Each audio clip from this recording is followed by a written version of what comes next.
Good evening. Today is Tuesday, September 23rd. It's a meeting of the Acushnet Board of Selectmen. Is there a motion to call the meeting to order? So moved. Second. All those in favor? Aye. Right, the meeting is now open. Just as a reminder, this meeting will be audio and video recorded. Please rise for the Pledge of Allegiance.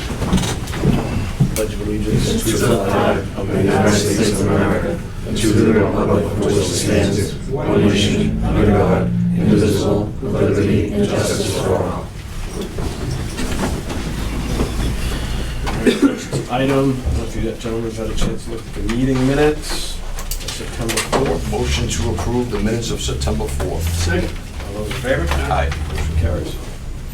Right, next item is at our last meeting, I believe, we talked about Morningside Ave paving and signage. I know Mr. Hinckley and Mr. Gasper were going to work on this parallel tracks. What do you got? So, Mr. Chairman, I know Selectman Gasper went with Dan out there to take a look at the road itself, but I don't think we've gotten an idea of what costs are. I wanted it on the agenda just in case. Okay. I figure rather than talk about the signage, we'll just deal with it all in one spot, so thanks Sounds for good. putting it on. All right. Yeah, All good. Mr. Chairman. Yeah. On Morningside Ave, after I reviewed that with Mr. Menard and spoke with some neighbors, it's unfortunately, it's not a quick fix, it's a total reclamation, so I said at that point, it's a substantial cost to do the road, so I told Dan, I asked Dan if he could put some numbers together, and he's on vacation this week, so Sweet. we can revisit at the next meeting. Sounds good. Well, the next one. Yep. Sounds like a plan. October 7th. Sure. Yep. As long as Mr. Menard has the information. All right, next item on the new business, appointment of police sergeants. Chief Copper, if you come up. First of all, Chief, good to see you here. I know we saw you the other day, but this is sort of official. Thank you for accepting the appointment. Not easy just jumping in there, but appreciate what you're doing. And one of the things I'd like to say on behalf of the board is, unfortunately over the last year or so, we've had a little bit of some instability, as we're trying to find a permanent chief. Shout out to Tom Carew for jumping in there and giving us a year of his time to do that job, and did a great job, did it admirably. That said, the board has really tried over the last year or so to put some infrastructure in place for the police department. I think we've come to some favorable contractual terms to make it attractive to not only work in Acushnet, but to stay here. Also, I think as we're moving forward with the assessment, with a chief position and deputy chief position, it's our intention to have an infrastructure that's in place that gives some of our senior veteran officers opportunity for leadership, but also gives some light at the end of the tunnel for some of our younger officers as well. And it's our hope that this is a place that people will look to as a career opportunity, place to stay. The more stability, the more we have officers who are ingrained in the community. I think that's just better for everybody. So that's what we've tried to do. Have we been perfect? No. But we're doing our best. And we appreciate your patience as we go through this sort of growing pains, if you will. We want to meet with, we've appointed a badge quest to do the assessments. So that's really important. We hope to meet with them ASAP to get them on our agenda for the next meeting, to get that process moving. And it's our goal is to have a permanent chief, hopefully by the end of the year, by year's end, beginning of the year. We don't want it to drag on like it did. So that's where we're at. That's our intention, and wanted to share that with you, gentlemen. I took the liberty of speaking on behalf of the board, but I figured that's trying to encapsulate everything that we've talked about and what our actions are trying to accomplish. So, Absolutely. With that said, with the appointment of the retirement of Chief Carew and you moving into that slot, that has created some void in the sergeants, and wanted to, as we spoke about that, we want to get that process moving. So I'll turn it over to you. As you know, we're a civil service department, so we've got to follow that protocol. So with that said, Chief, the floor is yours. Well, gentlemen, thank you for having us here tonight. It's an honor and a privilege to present these four candidates for consideration to be promoted as rank of sergeant. Only one of them, one of these individuals will be appointed tonight. They're aware of that. but I feel strongly that all of them will be incredible supervisors one day. If it's okay with you, I'd like to do a background on each one of them. Please do. Okay. It's really important. Ryan, can you stand up? This is Ryan Hempel. Ryan's a town resident who holds a bachelor's degree in criminal justice. He has a minor in psychology from Bridgewater State University. He's currently pursuing a master's degree in criminal justice. Prior to joining our department, Ryan served as a correctional officer for Bristol County Sheriff's Department. In 2014, he joined our department as a reserve intermittent officer. In 2016, Ryan was appointed a full-time member of this department. Currently, he's assigned to the Detective Division, where he investigates a range of crimes, such as identity theft, property crimes, violent crimes, sex crimes, and narcotics violation. He also serves as a detective with the Southeastern Massachusetts Law Enforcement Council. During his career, he's served in many roles within the department, including firearms licensing, certified field training officer, public information officer, certified sexual assault investigator. Ryan Hempel. Courtney? Gentlemen, this is Courtney Soares. Courtney holds a master's degree from Fitchburg State University in criminal justice, where she obtained it with high honors. She worked 2 years as a campus police officer at Fitchburg State and transferred to our department 2.5 years ago. She's a certified field training officer, a certified sexual assault investigator, received a crisis intervention training, and is our department civil rights officer. Courtney's committed to growing within our department and looks forward to many more years in the department. Courtney? Derek? Gentlemen, this is Derek Cathcart. Derek holds a Bachelor of Science degree in Business Administration from Framingham State College, a bachelor's degree in Criminal Justice from Fisher College. Sorry about that. He was appointed a reserve officer in 2002, promoted to a full-time police officer in 2004. Over his career, Derek has also held many roles. He's been the department CJIS representative for many years. He's served in the Southeastern Massachusetts Law Enforcement Council SWAT member, a firearms instructor, a taser instructor.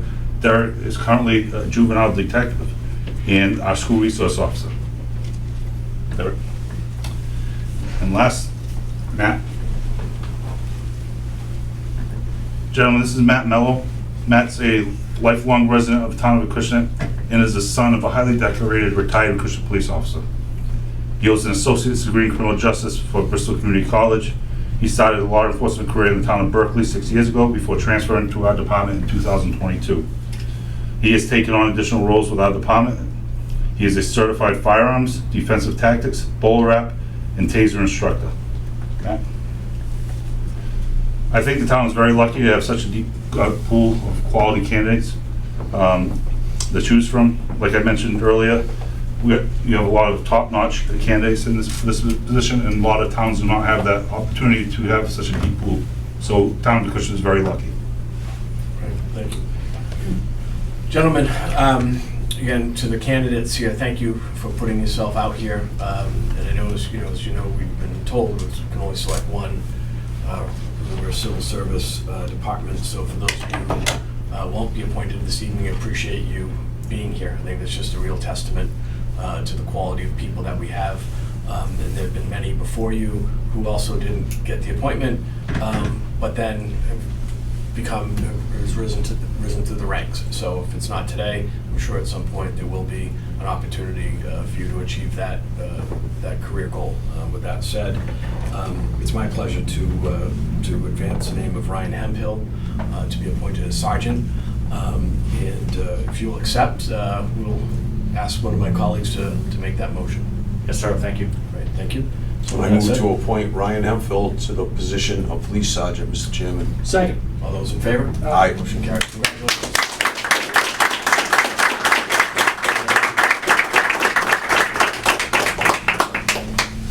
Thank you, Chief Copper. With that said, right, when you appoint one person, I'm sure there's going to be, that creates some chain of events when it comes to staffing. You were, nice enough to put together a memo for us. I think the board needs to digest that, but today's Ryan's night, and we don't want it. We'll get into what's next at a future meeting.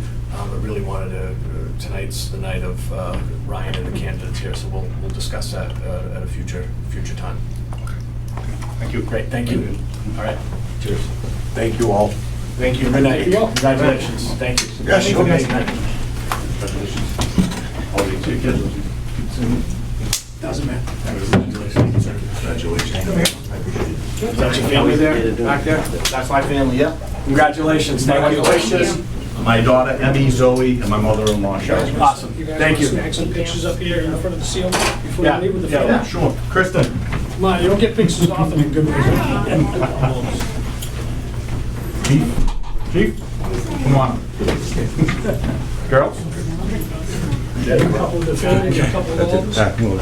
Want me to take pictures on your phone too? Thank you.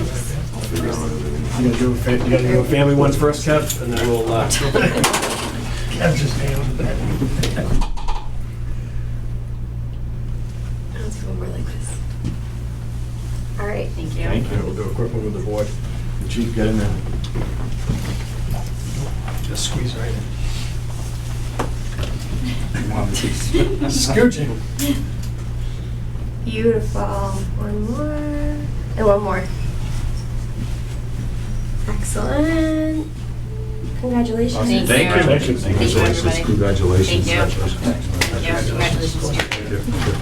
Congratulations. Thank you. Thank you, gentlemen. No problem, Ryan. Thank you, Sid. Of course. All right, next item, we have the Golf Facilities Exploratory Committee final report.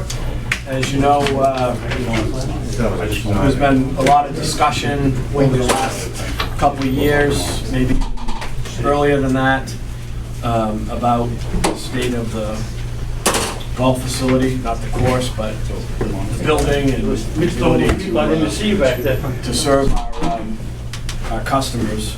And so the board thought it would be best to put together a committee to work with the Golf Management Committee and the Board of Selectmen. We felt it was best to have a group just solely focused on the facility. And as you know, we put together, in my opinion, a real all-star crew of folks contributing to that process. Dave DeRoche, former selectman, and Rich DePrado serving as chair and vice chair of the committee, with a great group. I've had a chance to watch pretty much all of your meetings, and was really impressed with the level of discussion and you know, but also understanding some of the financial constraints, right? Is that, you know, you don't want to blow the thing up, blow it out, and then you end up, you know, hurting your efforts. So I appreciate your level of discipline in that process, not getting all goofy on us with you know, crazy ideas. So with that said, I guess Mr. DeRoche, you're going to kick things off and then turn it to Rich for the actual presentation. Well, gentlemen, thank you very much for having us here tonight. As you know, it was nearly 30 years ago that the town approved $6 million to create Acushnet River Valley Golf Course. And over the last 30 years, Acushnet River Valley has gained the reputation as one of the best and most outstanding town-owned courses in the state. I'd just like to read this paragraph from the National Golf Foundation summary on their assessment of the golf course that was taken last year. The current circumstances provides an opportunity for the town to reset Acushnet River Valley Golf Course and then find the new facility operating profile that will help expand the appeal of this property to a wider segment of golfers. The completion of a new permanent clubhouse would open a new level of quality the town can promote with a campus of separate buildings. And this will provide the town with an opportunity to reimagine the basic logistics of the property, improving service, improving parking, practice facilities, and the covered storage of golf carts. These are the most important adjustments that need to sustain the golf course and enhance the marketability in this competitive golf environment. And with that said, that brings us to where we are now, with the exploratory committees producing a clubhouse, and I'd like to thank everyone with producing a clubhouse plan that reflects the collaborative efforts of both the exploratory and golf committee, golf management committees. Thank you. And with that, I'd like to ask Rich to come up and show us a presentation of the new golf Great. clubhouse. Before you do that, Rich, I want to again remind people who are watching at home and will watch this meeting on recording, the golf course is an enterprise fund, which is separate from the town's general fund, which is separate from the town's tax base. Essentially, the role of the taxpayer really is to provide the assurity of the town's bonding capacity. But really, it's self-sustaining. It's not a reflection, this isn't something that'll impact the resident's tax bill unless some situation where we get over our skis, but to be honest with you, if that's the case, we'd end up selling it. So this really is just utilizing the name of the town for bonding authority, but this does not impact the taxpayer. I'm going to say it 3 times. Does not impact the taxpayer, does not impact the taxpayer. It's a separate enterprise account. So That's just correct. want to make sure that we're clear about that. That's correct. It has 0 financial impact on the taxpayers of Acushnet. Right. Thank you. Rich? Thanks, Dave. Thank you, gentlemen. Pretty excited about where we're at.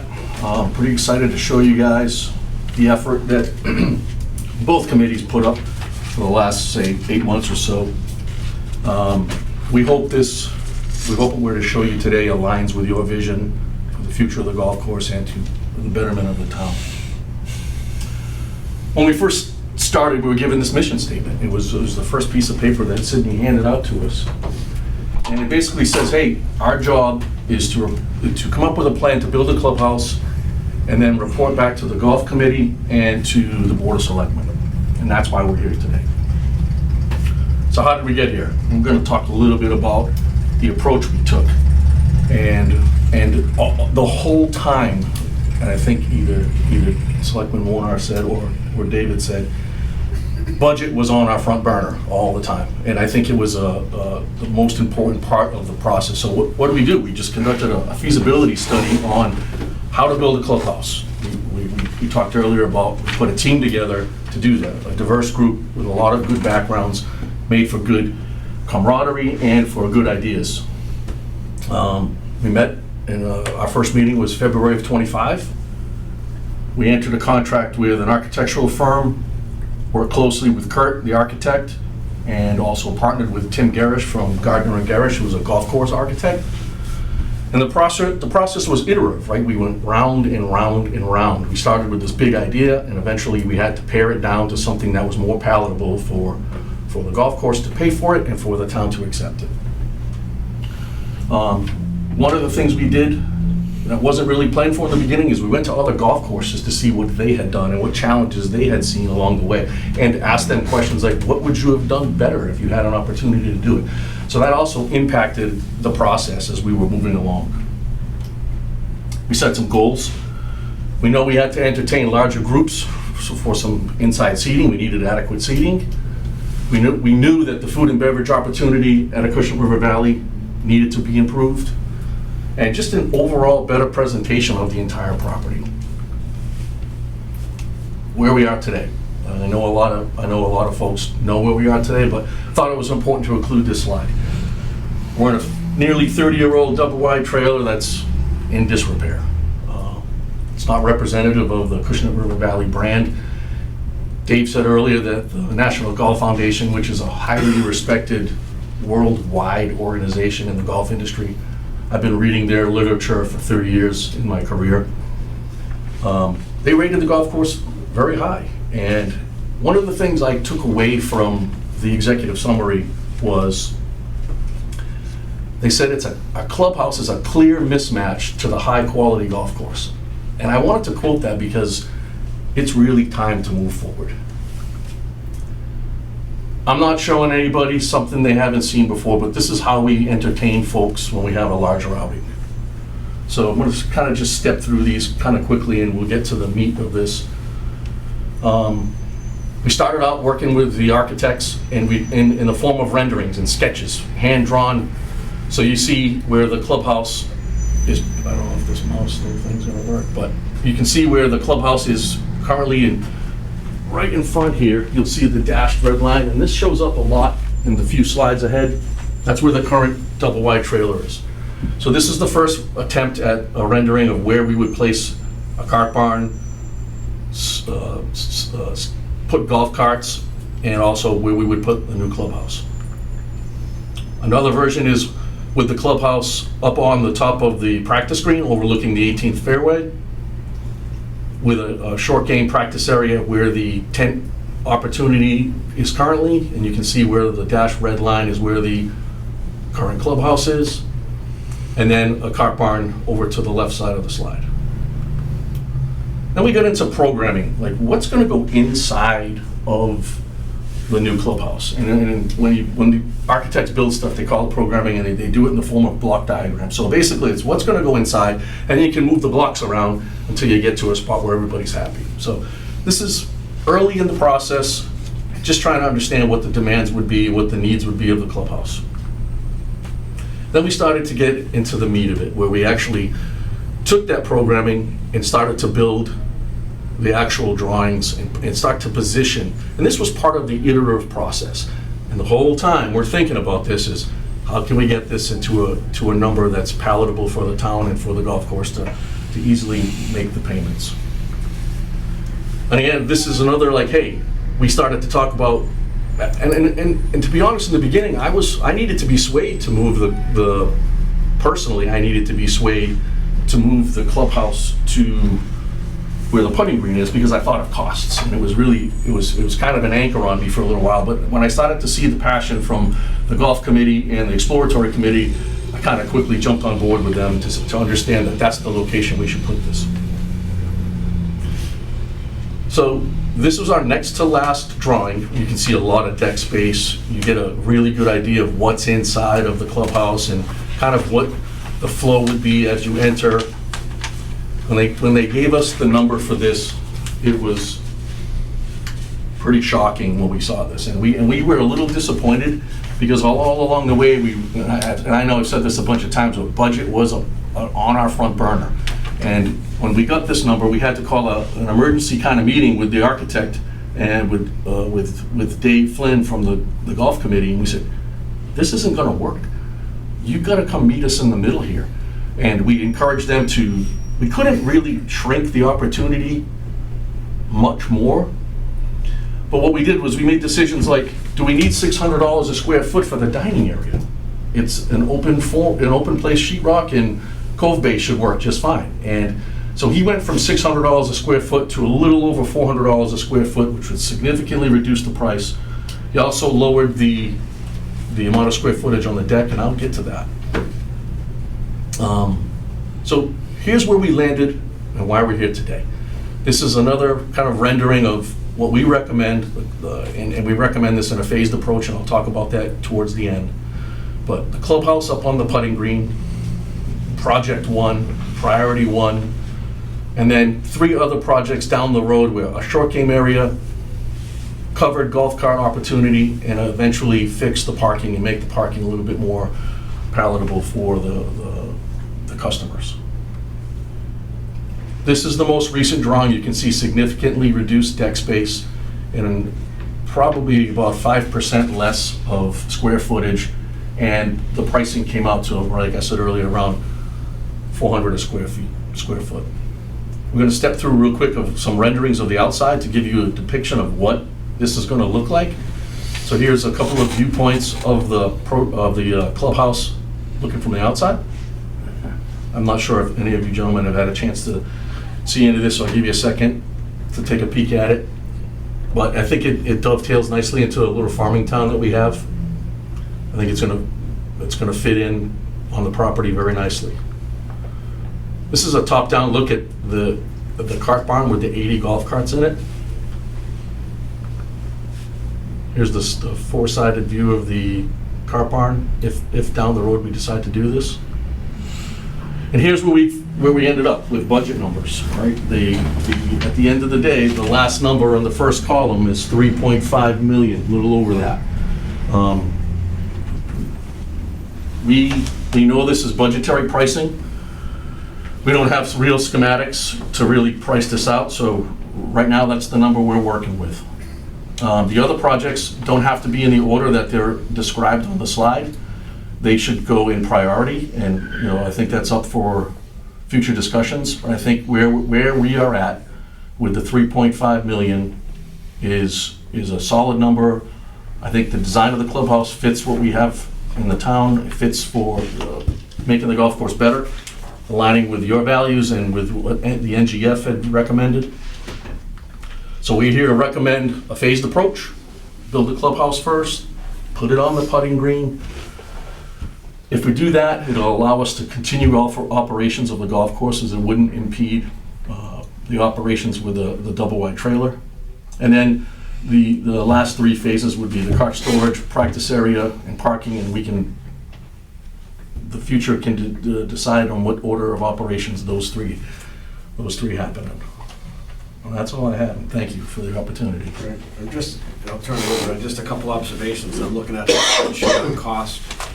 The actual building itself, right, you're looking at 2.1 million, and then you add in some of these other things, right? You got soft costs and all this other stuff, but I think, you know, if we decide to go forward with this, if there's an opportunity to leverage in-house expertise, you know, and if it's back charging the town, like, you know, using DPW to do site work or things of that nature, but obviously, you know, paying back the town for that service, I think we should, you know, look at that, those opportunities as much as possible.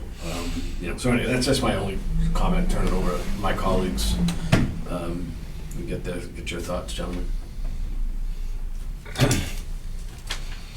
Yeah, I mean, what's the total square footage of the building? 4,000, 3,000?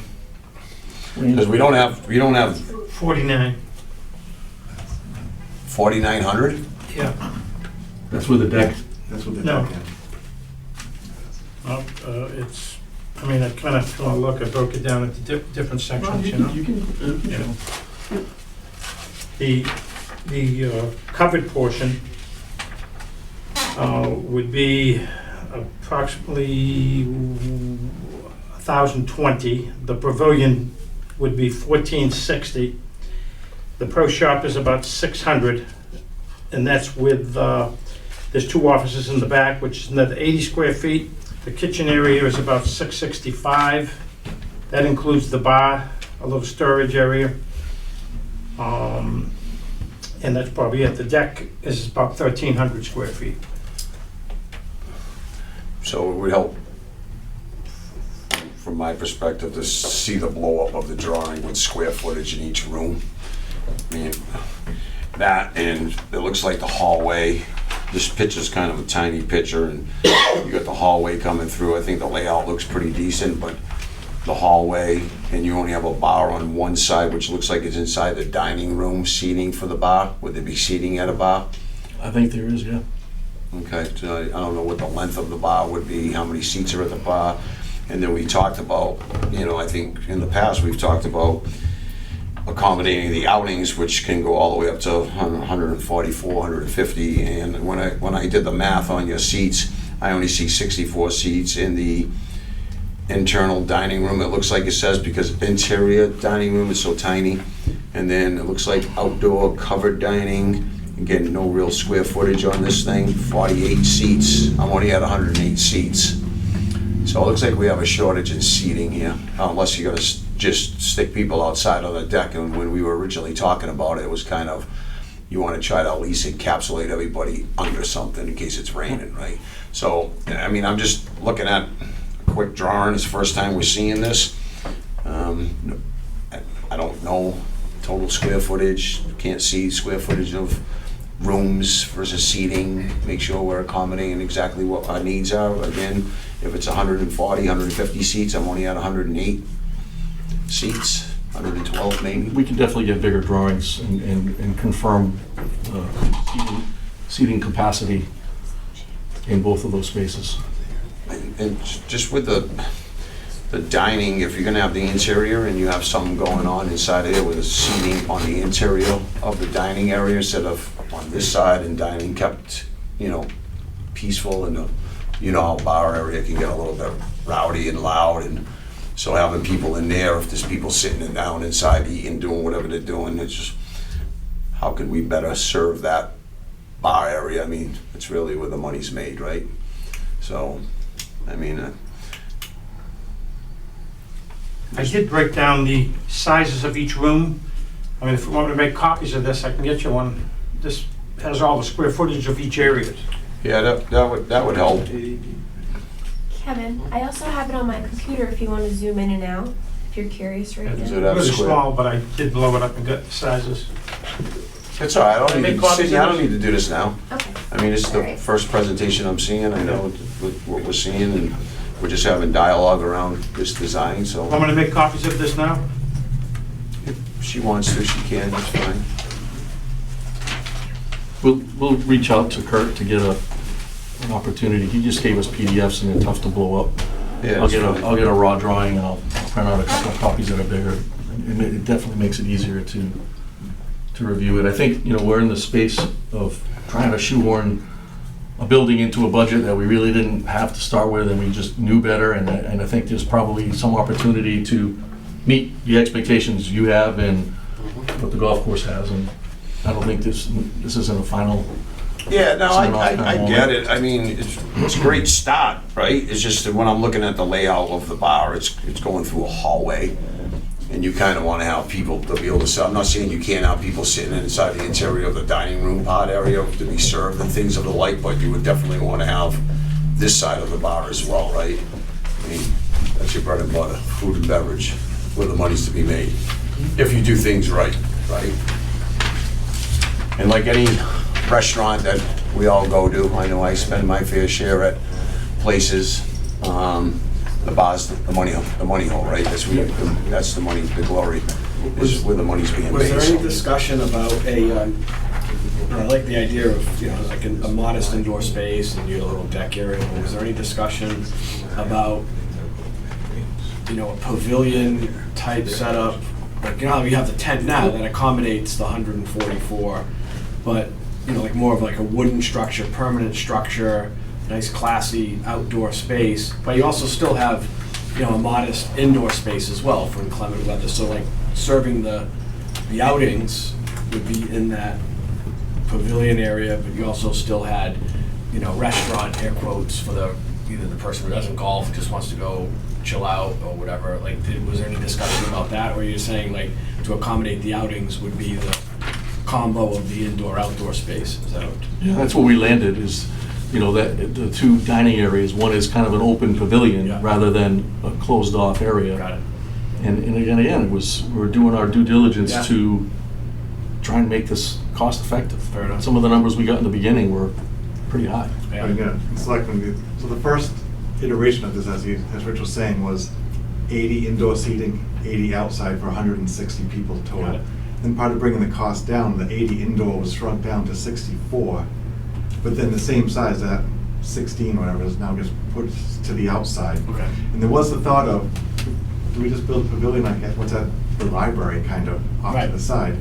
But then it was, did we want, if you had a full outing of 150 people with your volunteers, do you want them separate from each other, or do you kind of want them all together from the inside and the outside? So that's why the deck was made large enough to hopefully between the inside and the outside, with the picture of big overhead doors making it one contiguous Got it. space of 160 was the goal for the seating. But right now, to shave the budget down a little bit, 64 inside, and then, whatever it is, 96 outside. All right. Well, Mr. Hinckley? That was actually gonna be my next question, because I just noticed, thank you, Mr. Chairman. It's really tough to read it on this to see how much it is, but it's looking like this is roughly about 163 altogether, counting the outside deck. Does that sound about right? Yes. Okay, got it. So it's just a transfer of moving some stuff from inside to... Exactly. You take the outside rectangle, which was originally drawn between interior floor Got and it. exterior space, they took the wall, moved it over, essentially took 2 tables of 8, moved them outside to make the inside a little Got bit it. smaller. Okay.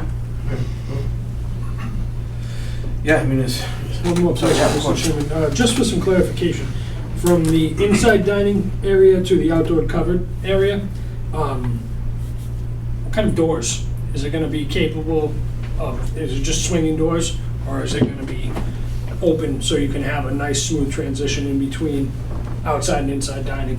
I think the design was. I was thinking like a 12-foot or 16-foot slider that the two middle doors open, you know, so if you got a 16-footer, the two middle open, so now you've got a, you know, 12-foot opening, or whatever that would be, right? Half of that, 8-foot opening. One of the But golf courses. side by side. One of the golf courses I visited had glass, floor-to-ceiling glass, on like a garage door that flipped up this way, so you just, again, you could always see completely outside, and then when close it for the weather, or open it up, right? Makes sense.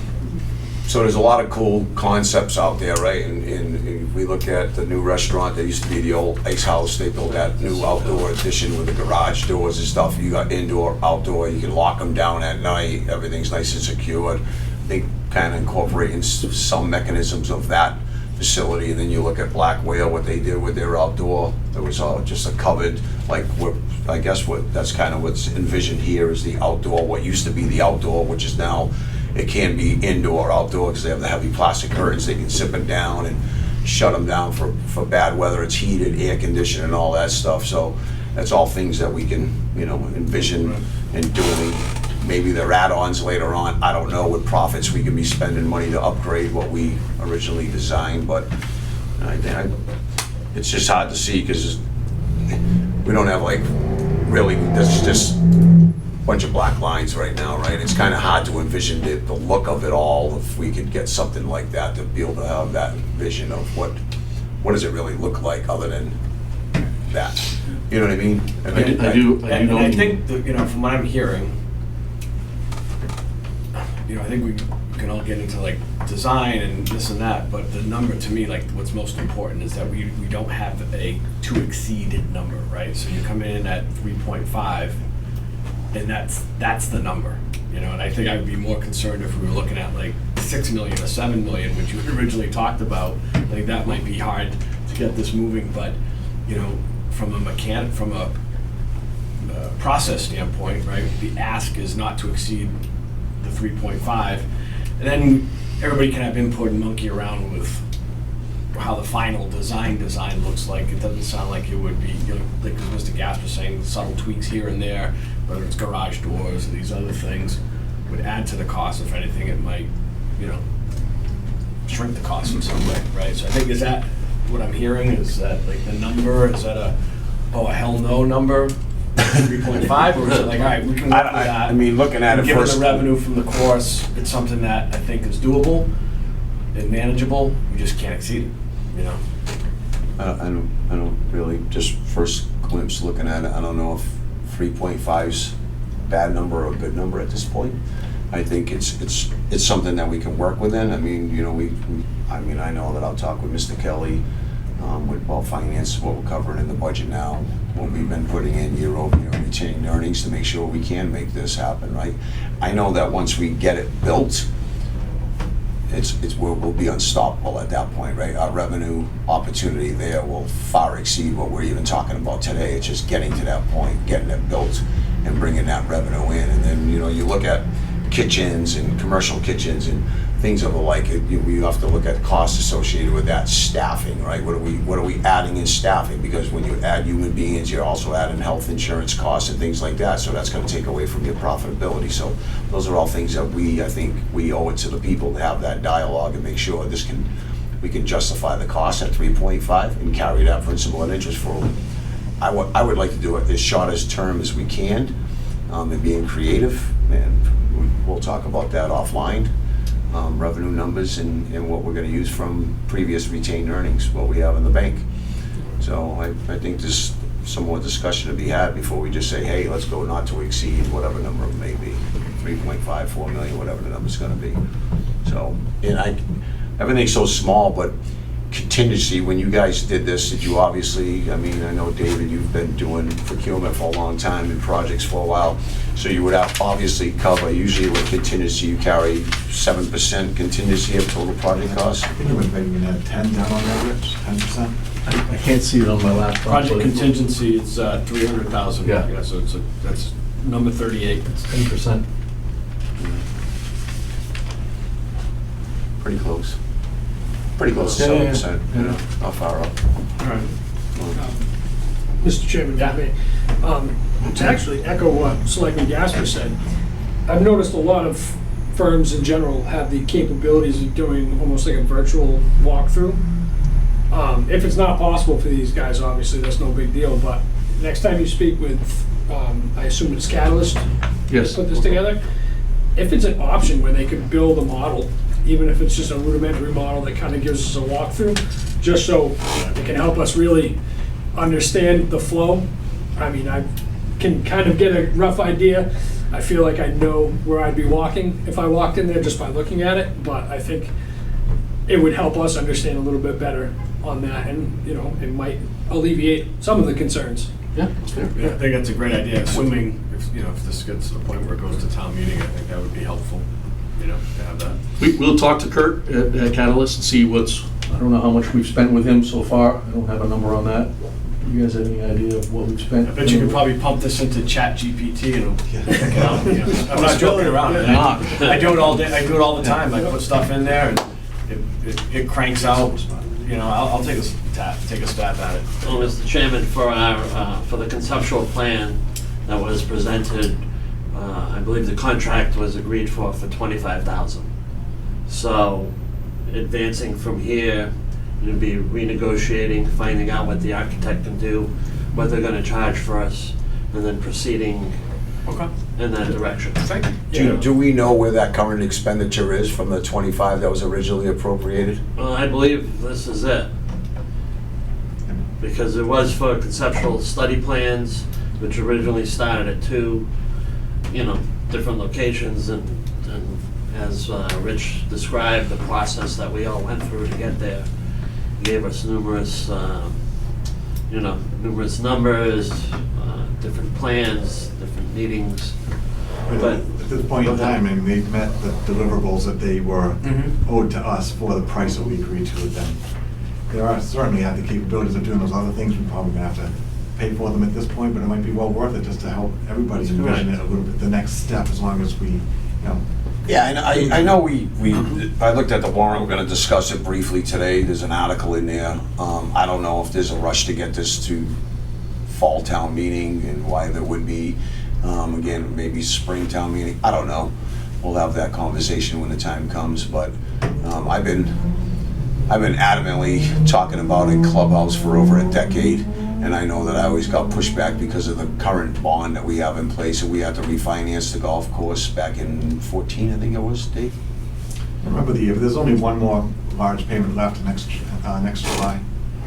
Right, we got the regular bond, and then next year's the remaining balance of it, but we carry roughly 360,000. It was 560, but we rebonded for 7 years because golf hit a brick wall back in, I think it was a 14-15 RRA, and that's when we rebonded, just to save the golf course, quite honestly, and not turn it to on the backs of the taxpayers. So we just gotta look at the numbers and crunch numbers, and again, I don't wanna, this isn't something that we, in my opinion, I think we can turn this, if it's $3.5 million, I'm pretty confident we could turn this over relatively quickly, and I would say probably nothing more than a 7-year, but I would try to get it done in 5 years and be done and over with the clubhouse payment.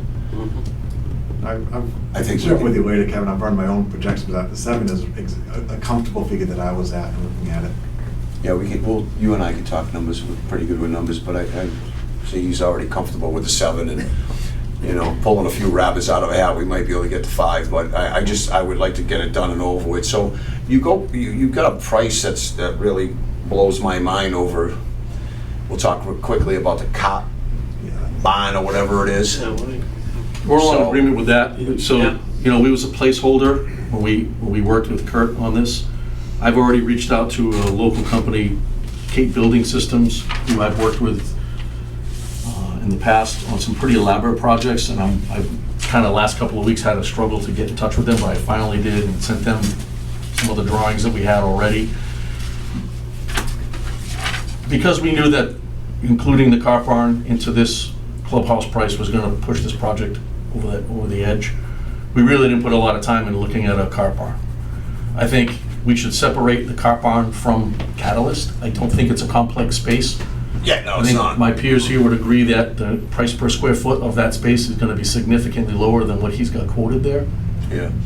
So originally, the golf management committee talked about going, electrifying our golf carts, right? And we talked about a thing underneath with golf carts, right? That idea is obviously scrapped, but again, quick lean-to solar, have your drop downs if that's what you're gonna do. And if not, I can tell you right now, you could put a steel building up over there for $150,000 and have them all indoors with a steel building, period, not 1.5. Yeah, we're not That's a advocating, $150,000 cop on, if that. we're not advocating for the 1.5. It's just, this is the report that the architect gave us. Steel We buildings. focused on column 1.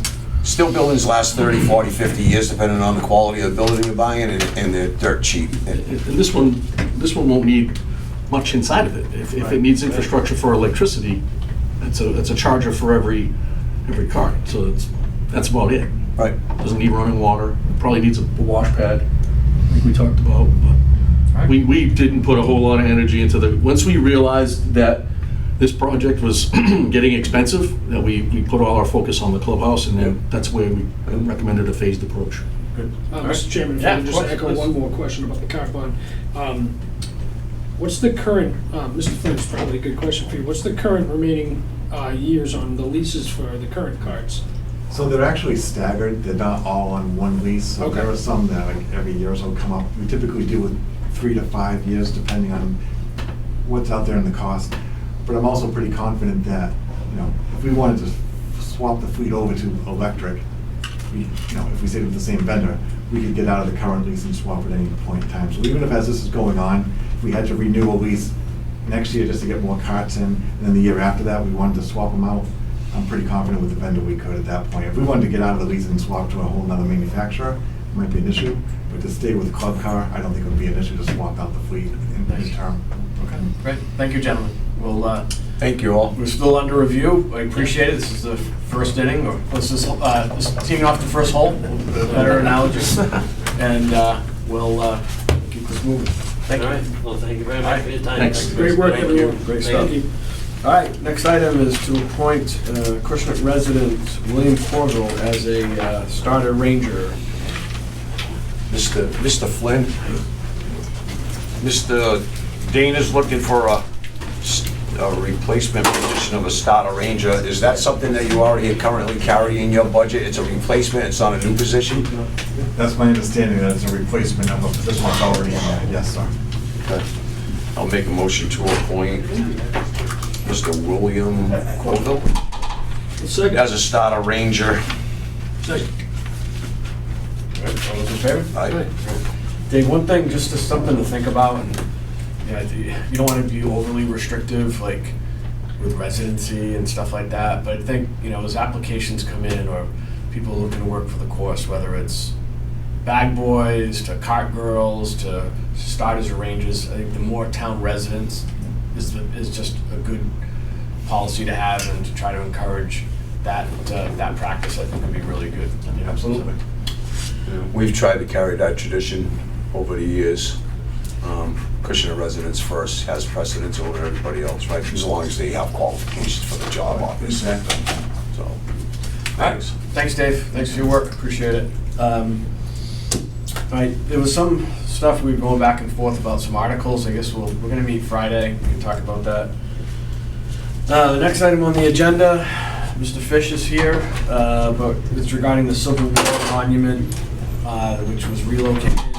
Now's the time to put together a plan to tune it up and make it look presentable and really enhance that area. The layout's a little funky. We wanted to ideally have it with a little bit kitty corner, but because of the boundaries, couldn't do that. But I think with some creative landscaping, and you've got some signage, can really turn that into something nice. But I wanted to at least get the board's input on it before we just said, hey, go do it. We talked about some private donations, but we also have money left over in the article.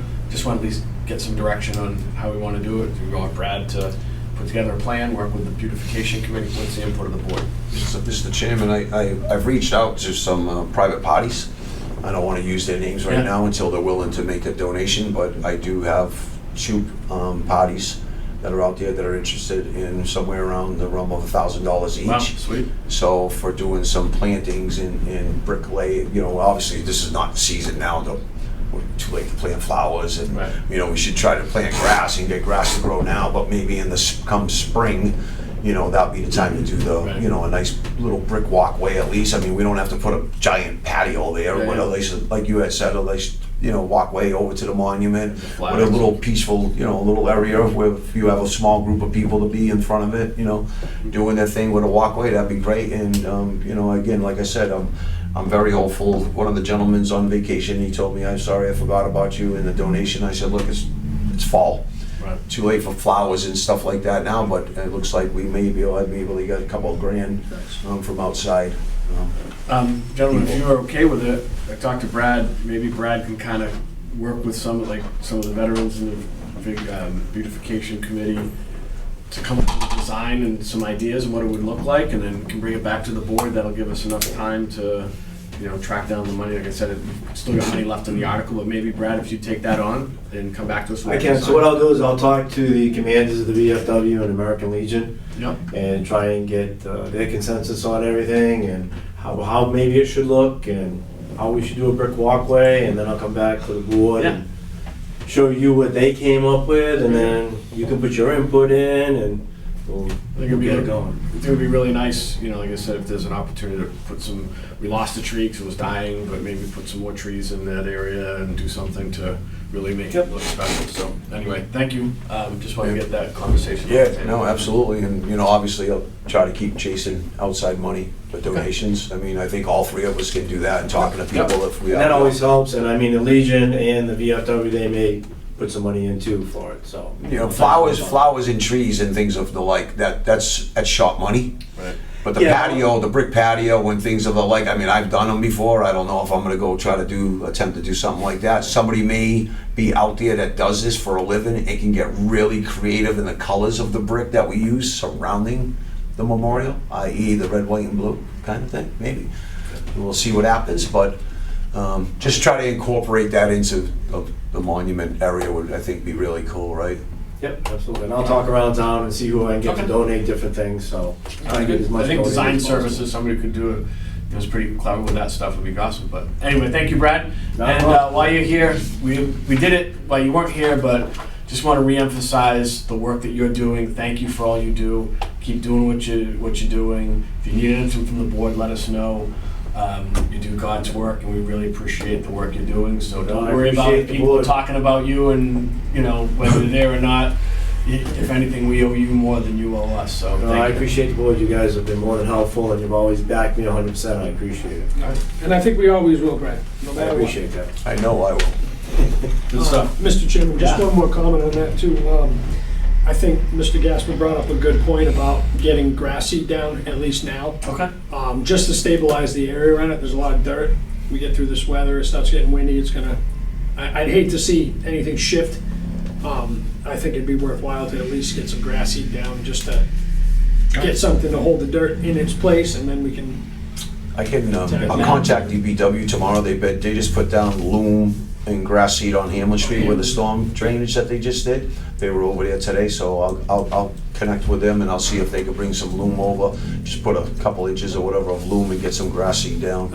I know we're gonna get rain for the next 2.5, 3 days, but whenever we can get loom down and start planting seeds, hopefully we'll get it to grow, right? Sounds good. All right, next item, one-day liquor license applications for Diamonds in the Rough, or Podtoberfest. October 5th, we've done this in the past. Motion to approve the wine and malt beverage license for Diamond in the Rough. second. All those in favor? Aye. Motion passes. Motion to approve the one-day wine and malt license for the Sangria lady, I believe it is. Yep, second. All those in favor? Aye. Aye, motion carries. Next item, gentlemen, I asked to put on the agenda, now that we've moved the Civil War monument, I think it's time for us to get moving with the library. You know, in the past, we've talked about doing something there. You know, I keep reading in the city of New Bedford, you know, there's former schools, fire stations, libraries, developers are grabbing them for housing or whatever. So want to get some direction from the board on what we want to do with this. I think there's something from a process standpoint, Jamie, that if we're going to get an appraised value, if it's over 35,000, it's going to be an auction, blah, blah, blah, blah. Well, if it's over 35,000, you can use an RFP situation instead of an auction. The value to that is you can use additional criteria like the redevelopment experience of the proposer, the quality of the proposal, impact on the area, and you can define certain municipal goals, including keeping the envelope of the building, the historical envelope. I know. But that's, you've got to use an RFP process to do that. So I think I've talked about this many times in the past, and thank you, Mr. Chairman, for putting this back on the agenda, because the longer we wait, the more the building falls apart. And I agree with Mr. Kelly that doing it through the RFP, but we should get an appraisal done on the property. Let's just arbitrarily speak. Don't get excited out there, people in the public listening to what I'm saying. I'm just hypothetical numbers. If an appraiser says $400,000, we can put it out there, minimum $400,000, so we don't get anything below that, right? You need the appraisal so you can qualify to use the RFP process, because someone has to tell you its value's over $35,000. Makes sense. And then you, So do we have the funds for that? almost like a silent auction where you can put in a minimum bid, right? Correct. We don't want to get shortchanged, in other words. So if we get an appraisal of $400,000, stick with the same number, that's minimum bid we put in the RFP, right? And then people are going to see it and they're going to say, well, I'll bid 500, I'll bid 600, whoever really wants the property. And I know the historical commission is going to be all over keeping that characteristic. Of course, I mean, that's what we want to do, right? And The time capsule. you cannot use for an appraiser the auctioneer that the town presently uses. We've explored that. The Commonwealth will not let us do that. So, but we've talked to them to get some referral to see if it even needs to go out, or if the appraisal costs are going to be sufficiently below the limit that we can just get 3 quotes. So how do we get this thing moving? What do we 3 need to quotes. Do we have money set aside for an appraiser, or do we gotta go get 3 quotes? Can we go get 3 quotes? Well, let's get 3 quotes, Okay. see where we're going. Thank you. Can you do that? Yes. Report back to us. My concern is we wring our hands, nothing happens, and 5 years from now, we're still looking at the same thing. So if we can keep this moving, then Put the building back to use, I really. think we'll get off the pot, whatever the, is the expression. Mr. Chairman, on that note too, while we're talking about getting the ball rolling, brief conversation with Pauline involving the time capsule that's still buried over there, and the fact that it would have to get moved to the new library. So I would strongly suggest we find out exactly where it is and get that process moving as well. Okay. And I have 0 issues jumping in on that. All right. If you want. Sounds like a plan. Let's do it. Mr. Chairman, Yeah. if I can just go back to, in respect to Diamond in the Rough of Oktoberfest. Yeah.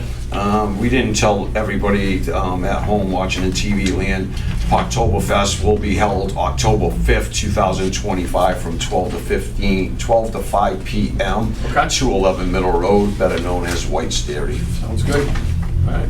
Good idea. Sounds like fun.